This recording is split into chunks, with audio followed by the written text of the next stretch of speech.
E se o Sai voltasse da Espanha e simplesmente cumprisse o pacto que selou com o Rin, sem nunca abandonar a posição de atacante? Sem o trauma dessa traição, o Rin ainda viraria aquele monstro obcecado que enxerga o resto do Blue Lock como mero degrau? Como é que essa dupla inseparável sobrevive dentro de um projeto desenhado de propósito para cuspir um único número 1? E sem o ódio do Rin servindo de muro no caminho, quem é que vai forçar a evolução do Izagi? Lá na frente, colocar os irmãos Itoshi juntos seria o suficiente para bater de frente com a máquina da França e virar o jogo contra o Loki? Bora descobrir. No roteiro original, o Sai volta da Espanha transformado pela realidade da base do Real. Ele abandona a promessa de virar atacante ao lado do irmão e declara que vai ser o melhor meio-campista do mundo. E com isso, o reencontro sob a neve destrói o Rin com uma única frase. Só que nesta linha, pisando de volta no Japão, o Sai desce do avião com outra decisão tomada. Ele viu o abismo do nível europeu de perto e entendeu que sozinhos eles talvez nunca cheguem lá. E com isso, o plano de dominar o mundo exige que os dois avancem juntos. O detalhe é que, debaixo daquela mesma neve, o Sai encara o Rin e impõe que os dois enfrentem o mundo de igual para igual. Ele exige que o irmão suba ao nível dele para serem os dois melhores atacantes do planeta. E com isso, a promessa de infância vira uma bomba relógio. O problema é que, no mangá, o Sai fecha essa cena exigindo uma vitória no 1 contra 1 para sonhar de novo com o irmão. Aqui, ele simplesmente pula esse teste e renova o pacto de graça. E com isso, a dupla perfeita se forma antes mesmo da bola rolar. Enquanto isso, com o Sai ao lado, o Rin ganha um parceiro absoluto para escalar o futebol mundial. Mas o próprio Blue Lock já provou com o Rei e o Nagi que uma parceria perfeita sempre vira muleta e termina em eliminação. E com isso, o otimismo dessa promessa esconde uma armadilha fatal.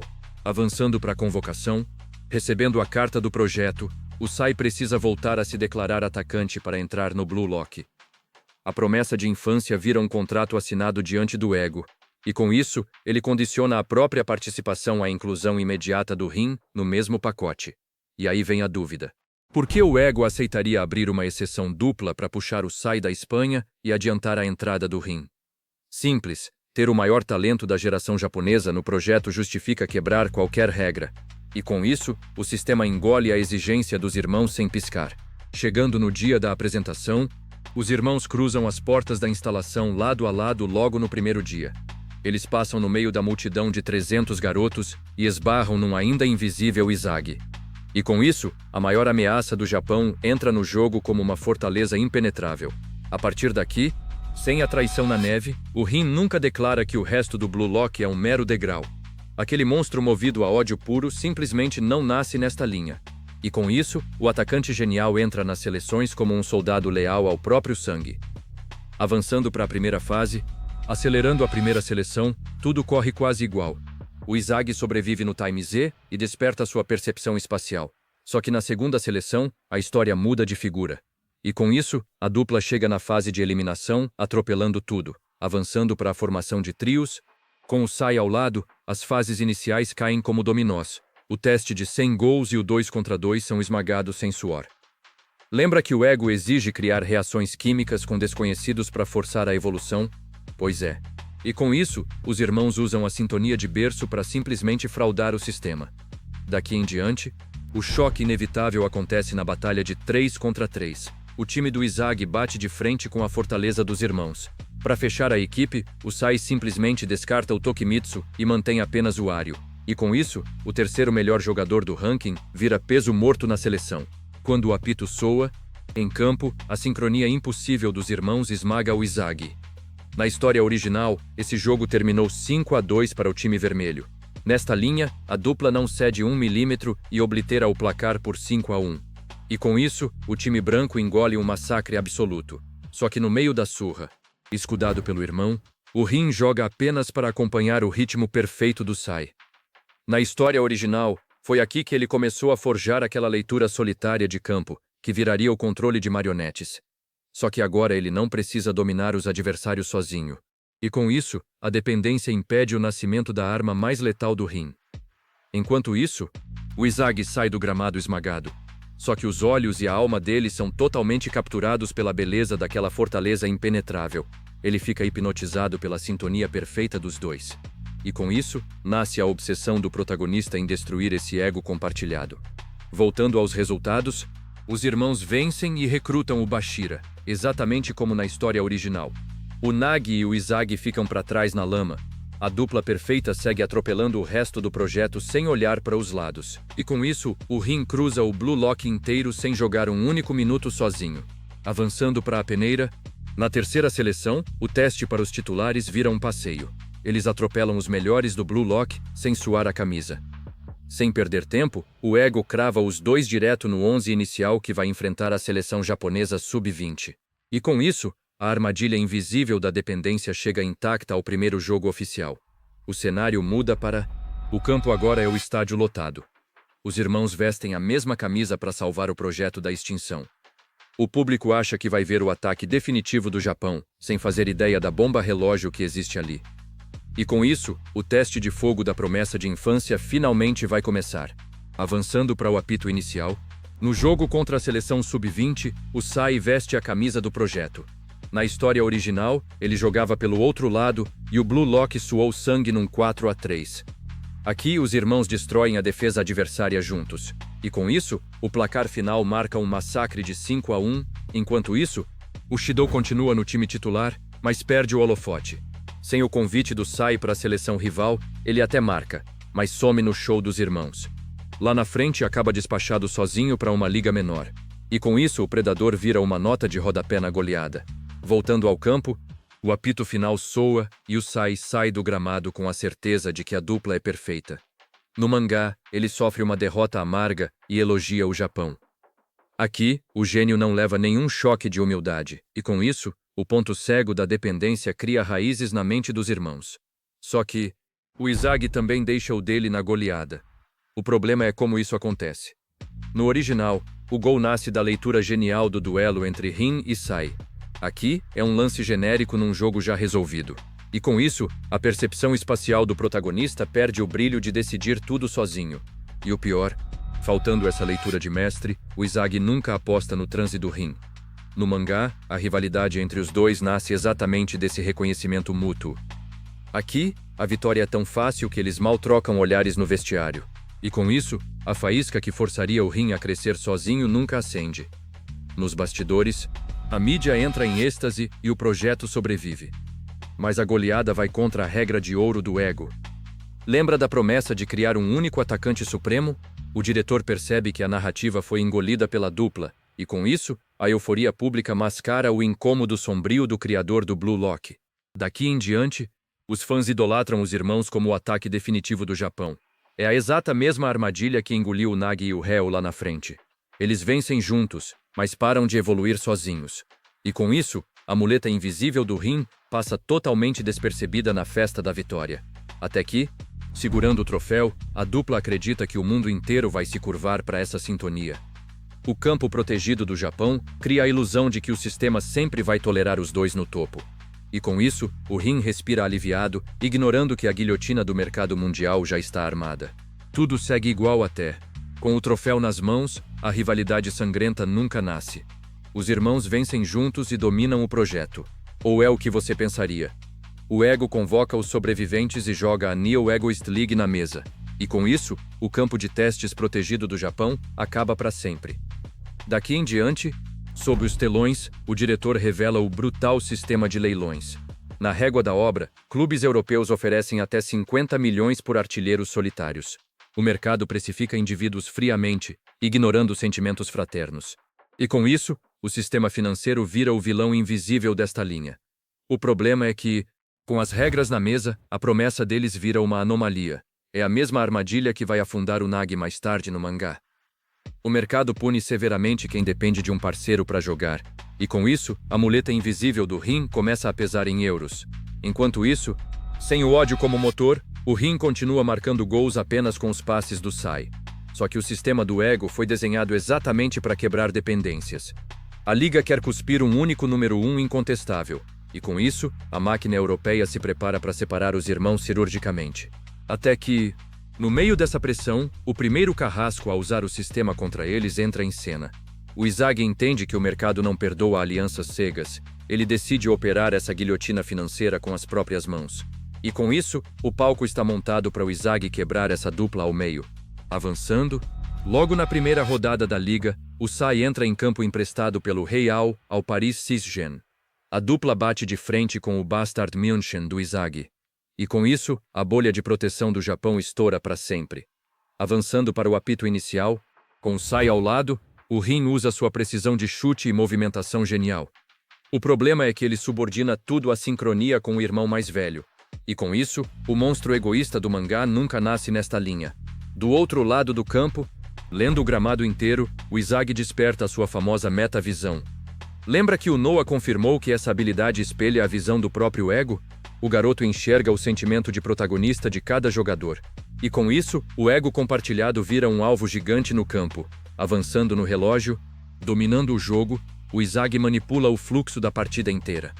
A própria mídia internacional já compara o garoto ao Modric pela genialidade tática. Ele usa os movimentos dos aliados como iscas perfeitas para isolar a conexão adversária. E com isso, a fortaleza inquebrável ganha o seu primeiro ponto cego. Minutos depois, no clímax do ataque, o Rin corre para o espaço vazio esperando o passe de sempre. Só que o Izagi antecipa a intenção emocional da jogada e intercepta a bola. E com isso, a jogada ensaiada dos irmãos morre antes da área. No mesmo instante, vendo o irmão marcado, o Sai avalia o lance com o pragmatismo frio do futebol europeu. O craque percebe que forçar a jogada dupla resultaria na perda imediata da posse. E com isso, o passe de segurança desaparece das opções do ataque.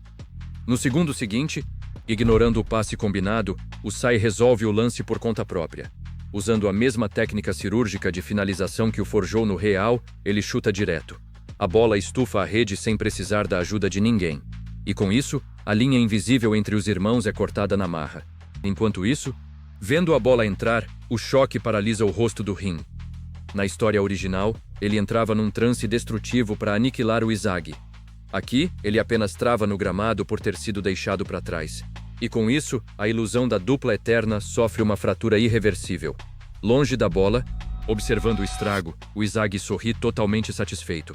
Se no mangá ele confessou usar aliados como peões, aqui ele aplica a mesma lógica nos rivais. Ele esmaga o sentimento de protagonista do Rin de propósito. E com isso o Izagi vira o carrasco oficial da promessa de infância. Fora das quatro linhas, diante dessa dependência exposta, um fantasma conhecido assombra o campo. Lembra que ao longo das rodadas seguintes o Nagi despencou 64 milhões e acabou eliminado? O mercado europeu pune severamente quem depende de um parceiro para brilhar. E com isso, o fantasma da eliminação crava as garras no Rin. Avançando para o apito final, quando o jogo termina, o sistema do ego cobra o seu preço. A separação dos irmãos acontece por pura matemática do mercado mundial. Apoiar-se em alguém na elite europeia é uma verdadeira sentença de morte. E com isso a muleta invisível do Rin é destruída pela lógica financeira. Nos bastidores, fora do gramado, os telões atualizam os valores do leilão europeu. O lance do Sai explode após ele marcar sozinho. Já o valor do Rin trava perigosamente. E com isso, a disparidade técnica entre os irmãos vira um número público e humilhante. Daqui em diante, diante do abismo financeiro, o Sai avisa que o nível europeu exige autonomia. Ele não faz isso por maldade. O irmão mais velho apenas empurra o Rin para evoluir. Do contrário, o caçula será engolido pelo mercado. E com isso, o Sai solta a mão do parceiro por pura necessidade profissional.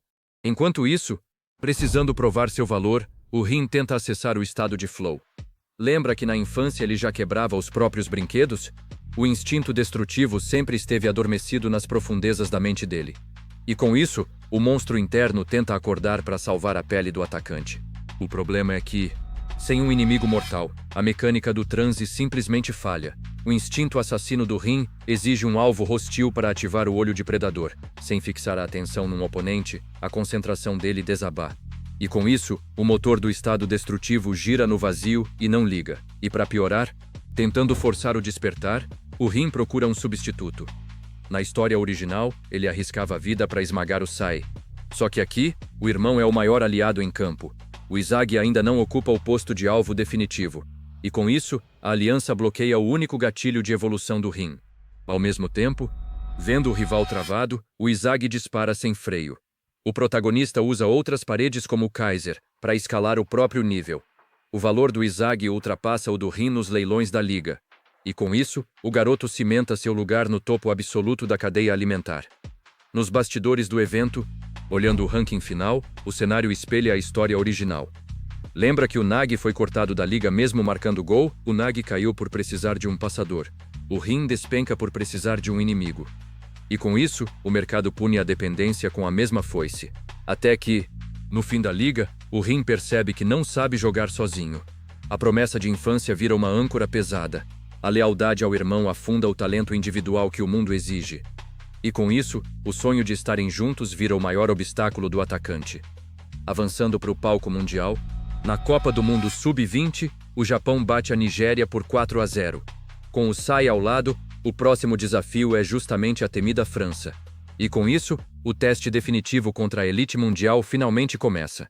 Avançando para o apito inicial, em campo, o Hugo mapeia a tática japonesa em poucos toques. Ele comanda a defesa e o ataque ao mesmo tempo, lendo o gramado inteiro. E com isso, a máquina europeia engole o ritmo do jogo logo de cara. Enquanto isso, a França já dissecou cada hábito individual do projeto. O próprio Hugo bloqueia fisicamente a mania do Rin de chutar em colisão. E com isso, a dependência do Sai vira só mais uma variável anulada pelo adversário. Do outro lado, o Loki lidera o ataque assumindo seu papel de asa indomável, enquanto o Hugo aceita ser o orquestrador. É uma dupla que sabe exatamente quem é o número 1 e quem é o número 2. E com isso, o contraste escancara a fratura na parceria japonesa. Ao mesmo tempo, o Izagi tenta puxar o jogo, mas o time inteiro está desconectado. Como o próprio Loki avisa, o Blue Lock sobrevive por aquele 1% de sorte que o Izagi puxa. E com isso, o motor do Japão trava sem conseguir fechar nenhuma reação química. Pressionado contra a parede, vendo o caçula inútil contra a marcação, o Sai toma uma decisão fria. Ele solta a mão do irmão no meio do jogo para não afundar junto. E com isso, a mesma traição da neve acontece de novo, mas agora por pura lógica de sobrevivência. No lance seguinte, com o Rin anulado, o atacante abandona a jogada dupla de vez. O irmão mais velho resolve furar o bloco do Hugo por conta própria. E com isso, o craque começa a jogar um futebol absolutamente solitário para tentar salvar a partida. Minutos depois, tentando reagir ao domínio, o Barreau avança sozinho para romper o meio francês. Ele intercepta um passe do Caraço no ataque e marca de bicicleta para tirar o 0 do placar. E com isso, o rei egoísta devolve o Japão ao jogo na força bruta. Só que a resposta é imediata. A máquina francesa devolve o golpe sem piedade. O Hugo agrupa a defesa no meio e executa um passe cirúrgico com efeito reverso. O Loki explode por trás da linha a 37 kPa pro. E com isso, a famosa Warp Synchronicity crava mais um gol indefensável.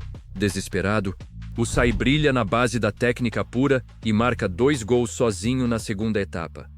O esforço solitário do atacante empurra o Japão para um placar mais competitivo. E com isso, o gênio prova que consegue sobreviver ao nível mundial sem precisar de ninguém. O problema é que, na linha original, sem o Sai, o Japão apanhou por 4-2. Aqui a conta é diferente, e a França vence o jogo por 4-3. E com isso, a derrota inevitável cobra o preço da ilusão da dupla de um jeito muito mais cruel. Nos bastidores, é justamente nessa noite em que o irmão brilha sozinho que a sentença do Rin se confirma. O caçula passa a partida inteira isolado e completamente inútil contra a elite. E com isso, a muleta invisível quebra de vez no pior palco possível. Daqui em diante, quando o apito soa, o Japão engole a derrota amarga. O Rin cai ajoelhado no gramado. Ele entende que o irmão não vai parar de correr para esperá-lo. E com isso, a ilusão do ego compartilhado morre no estádio. Nos bastidores, pressionado contra a parede, o caçula encara o abismo. Lembra que o Nagi foi cortado do projeto mesmo marcando gol? Forçado a jogar sem depender do réu, o gênio descobriu tarde demais o preço da muleta. E com isso, o Rin percebe que o sistema não perdoa parasitas. Ao mesmo tempo, encurralado, o passado traz a resposta. No mangá, o instinto destrutivo do Rin já existia na infância. Ele idolatrava o monstro que arriscava a vida para derrotar o herói. O garoto sempre enxergou todo mundo como mero degrau, e com isso, a semente da destruição acorda sem precisar de trauma. No segundo seguinte, livre da sombra do Sai, o caçula mira essa fúria num novo alvo. O ódio não é contra o irmão. A raiva é contra o mercado europeu e contra a própria fraqueza. E com isso, o motor do transe encontra o combustível perfeito. Na mesma hora, babando em campo, o Rin finalmente desperta o ego da destruição. No mangá, ele ativava esse transe para aniquilar o irmão. Aqui, ele arranca para provar a própria existência no mundo europeu. E com isso, a fera acorda por pura necessidade de sobrevivência. Daqui em diante, devorando o gramado sozinho, o atacante para de procurar o parceiro. Ele forja a própria fórmula de gols. O Rin entende que precisa ser o protagonista absoluto da sua história.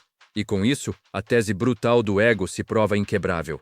Olhando para o topo, do outro lado, a dupla francesa prova a regra de ouro. O Hugo declarou que precisava de um novo número 1 para o ataque. O entrosamento deles só funciona porque cada metade é um monstro individual. E com isso, você precisa vencer sozinho antes de dominar com alguém. Avançando para o estado final, no topo do projeto, o Izagi aguarda como o rival supremo. Ele operou a ruptura da dupla e cimentou seu reinado no Japão. O protagonista apenas espera a versão final e independente do antigo adversário. E com isso, a rivalidade entre os dois renasce muito mais letal. Longe dali, nos gramados da Europa, o Sai vira o camisa 9 mais disputado. Ele domina o ataque mundial com a frieza de sempre. O gênio mantém a promessa, mas exige que o caçula alcance o topo sozinho. E com isso o irmão mais velho crava seu nome na história. Enquanto isso, longe da asa do Sai, o Rin ressurge das cinzas totalmente autônomo. Ele abandona a posição de escudeiro para caçar o irmão de igual para igual. O garoto forja um ego muito mais frio.